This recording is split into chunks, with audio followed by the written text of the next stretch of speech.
Indonesia adalah negara maritim yang terbesar di dunia, dengan kekayaan laut yang luar biasa. Namun, tahukah Anda pengolahan wilayah laut kita masih menghadapi berbagai kendala?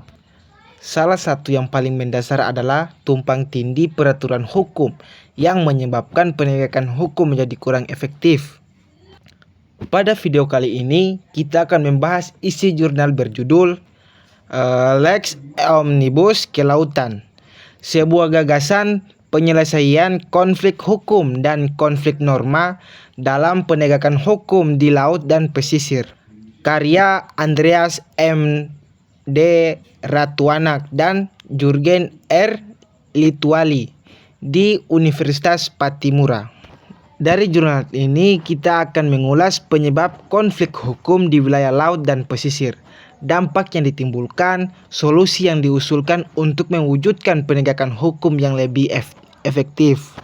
Jurnal ini mengangkat fakta bahwa penegakan hukum di laut dan pesisir Indonesia diatur oleh lebih dari 10 undang-undang yang berbeda, mulai dari Undang-Undang Zona Ekonomi Eksklusif, Undang-Undang Perikanan, Undang-Undang Kelautan, Kitab Undang-Undang Hukum Acara Pidana.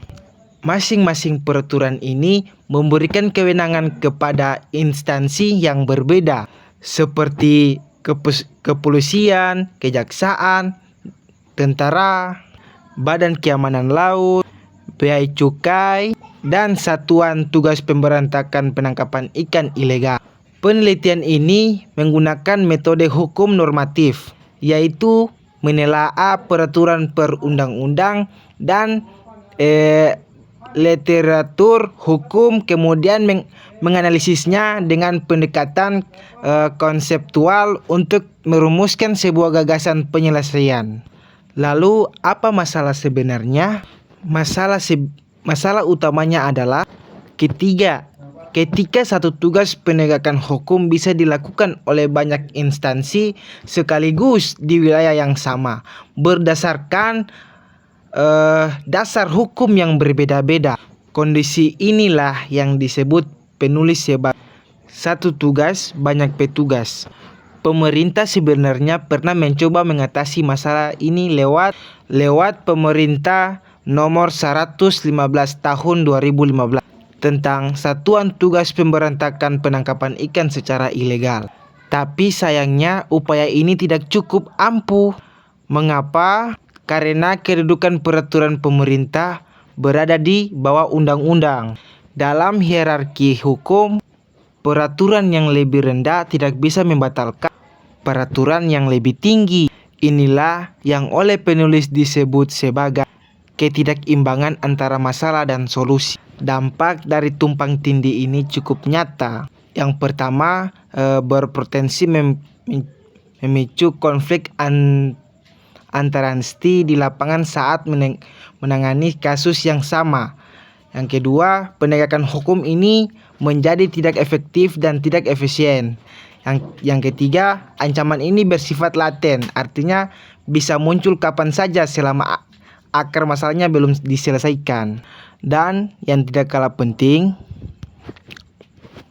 jurnal ini juga mengutip pendapat pakar lautan, Rokmin Dahuri, bahwa pelanggaran hukum oleh nelayan dan armada asing memberikan dampak ekonomi yang besar bagi kerugian negara, sehingga penanganan yang serius dan terkoordinasi menjadi sangat mendesak.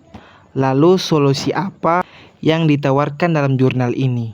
Penulis mengusulkan sebuah gagasan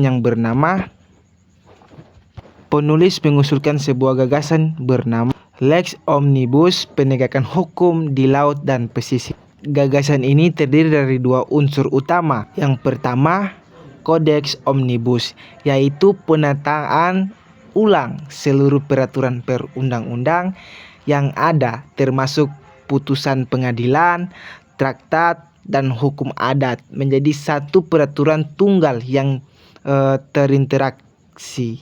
Peraturan ini diusulkan berkedudukan setara dengan undang-undang, bukan lagi sekedar peraturan pemerintah, supaya bisa benar-benar menyelesaikan konflik.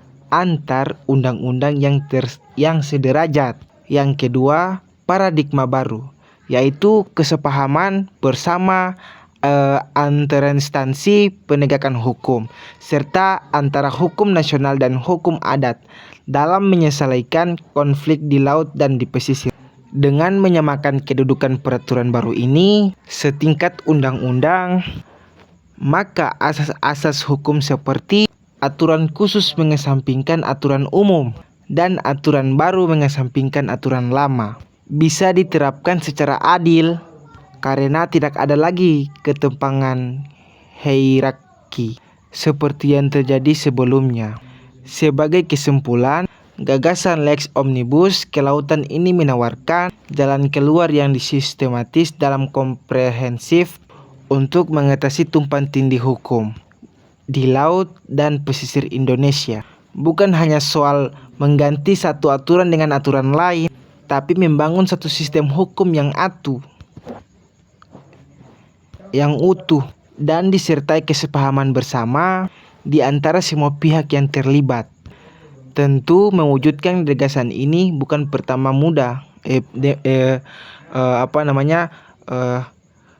bukan perkara mudah.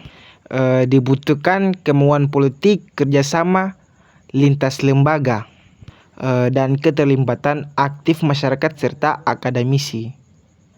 Mari kita dukung upaya-upaya penataan hukum kelautan ini demi laut Indonesia yang lebih tertib, aman, dan memberi manfaat sebesar-besarnya bagi bangsa. Terima kasih.